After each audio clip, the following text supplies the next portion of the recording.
My name is Maria, and I'm a second-generation Mexican-American. I come from a large family of 11 children. My father was a raging alcoholic, and he kicked my mother out of our home because she was having an affair. He began to sexually abuse me at the age of 9. We stayed with him because we had nowhere else to go. My mother didn't even have a job. Since I was one of the oldest, I had to take on many different roles. At the age of 10, I had to cook, clean, and care for young children. I became my mother's protector and provider. I would steal from my father when he passed out. I became a surrogate wife to my father, even sexually. I became a parent to my siblings. I was raised Catholic and attended Catholic schools. My strong relationship with the church provided a framework for how I viewed the world and would make decisions. I believed that whatever happened to me was a punishment or something I deserved from God. I was 30 years old when I finally got professional help. As far as anyone could see, life was great. I had a good job, I was well liked, and I was even the life of the party. But inside, things didn't match. I began to have deep bouts of depression, and I had severe anxiety attacks. Daily life was becoming unmanageable, keeping me isolated at home. I couldn't keep up the facade any longer. My life was spiraling out of control. I was 5'6" and 240 pounds. At that time, about 240 pounds. I knew I needed help, but making the choice to actually seek treatment was actually difficult. From a very young age, I was taught that whatever happened at the casa had to stay at the casa, sort of like Vegas. I kept it a secret from my family. It would be difficult for them to understand that I was paying somebody to listen to my problems, listen to things that I wasn't supposed to talk about. What I didn't know was that my therapist was also an eating disorder specialist. Had I known that, I would have huido, no sé, me hubiera huido, and I would have never stayed there. I didn't have an eating disorder. At least that's what I thought. I was seeking treatment for depression and anxiety. Thank God she did not focus in on my eating disorder behavior, and she just waited.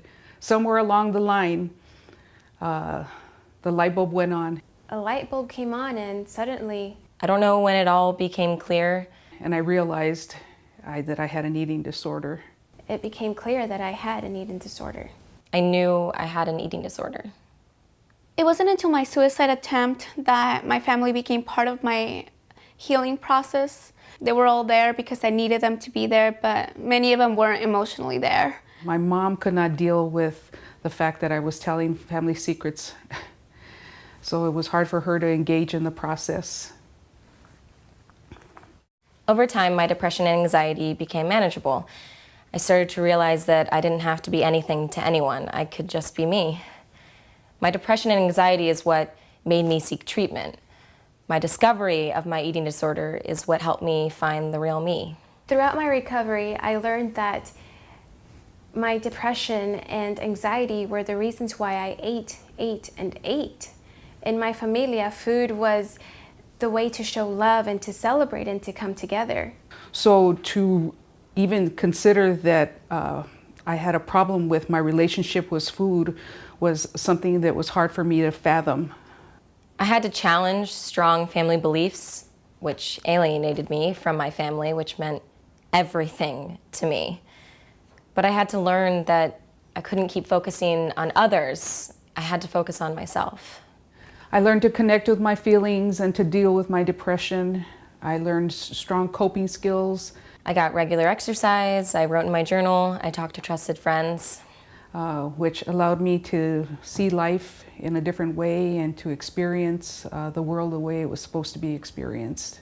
Knowledge is powerful, the truth is powerful, and patience is powerful. But thankfully, I have my eating disorder specialist, who I am now proud to call my personal therapist, to talk about these things with. My anxiety and depression may never go away, but we always try to address these problems head on. Being a Latina had its own set of particular challenges, two that I could think of offhand. The first being that you're not supposed to talk about anything outside of the family. That was ingrained in me from a very young age. The second that was difficult for me to deal with was being college educated, acculturated woman, and knowing that I would have to let go of some of my traditions. What I was sure of was that something had to change. I could no longer live the way that I was living. Today I am healthy. My weight is proportionate to my body height. After therapy, I still had a lot of weight to lose, so I had bariatric surgery. I listen to my body. I pay attention when I'm hungry. I stop when I'm full. And things just are very different from the way they were before. I'm in tune to what my body has to say. I am happy to say that my family still loves me. I can still have a relationship with them, even though I no longer focused on their needs, but focused on the things that I need in this world.